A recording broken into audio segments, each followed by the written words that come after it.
Olá, meu nome é Rodrigo Biondo e eu sou responsável pela assistência técnica e suporte pós-vendas da Vidence Medical. Hoje vamos falar sobre como fazer a correta manutenção do seu Ethereum MX. É muito importante conhecer essas dicas para que você possa utilizar o seu equipamento de forma correta e prolongar a vida útil do aparelho. Neste vídeo você vai aprender sobre todos os cuidados que você deve ter com o Ethereum MX, além de falarmos sobre manutenção preventiva para clientes e distribuidores. Vamos começar?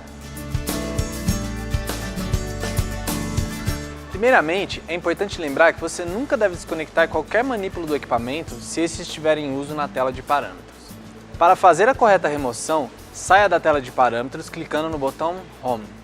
Ao voltar para a tela inicial, você poderá retirar o seu handpiece. Então é isso, espero que você tenha entendido todos os procedimentos e caso ainda tenha alguma dúvida, entre em contato com a gente.